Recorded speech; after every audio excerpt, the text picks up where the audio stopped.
ఎందుకంటే భూమిలో పుట్టిన వారిలో యేసు ప్రభు అంత గొప్ప వాళ్ళు ఈ భూమిలో ఈ రోజు వరకు లేదు. వ్యక్తిత్వంలో గాని, ప్రసంగంలో గాని, వాక్యంలో గాని, జీవితంలో గాని, మాటలో గాని, క్రియలో గాని, బ్రతుకులో గాని, పుట్టుకలో గాని, మరణంలో గాని, పునరుద్ధానములో కూడా అత్యున్నతమైన వాడు నీ యేసు ప్రభు. పక్కన నిలబెట్టడానికి ఒక్కడు ఎతికినా దొరకడు ఈ భూమిలో. అయితే నేను అడుగుతున్నాడు, ఏమేమనుకుంటున్నావు? మోషే అంటున్నాడు, ఏలియా అంటున్నాడు, అది ఇది అంటున్నారు. ఇవంతా ఎవరు చెప్పింది? మనుషులు చెప్పి. అయితే అడుగుతున్నప్పుడు మీరేమనుకుంటున్నారు అని ఒక్కడు మాత్రం గమ్ముగా ఉండలే.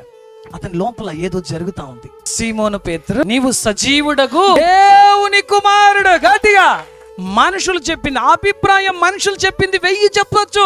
దేవుడు ఏం చెప్పాడు నీతో అదే నిలబడిపోతాడు. ఇక్కడ తెలిసిపోతుంది పేతురే నెక్స్ట్ లీడర్ అని యేసు ప్రభుకి. ఎందుకంటే తండ్రి వాడడం ప్రారంభించాడు. ఎప్పుడైతే దేవుడు ఉపయోగించాడు ఆ నోరును, ఆ వ్యక్తికి అన్ని తన దగ్గర ఉండే తాళపు చెవులు అన్నిటిని ఎవరికి ఇస్తున్నాడు యేసు ప్రభు? చూడండి అక్కడ.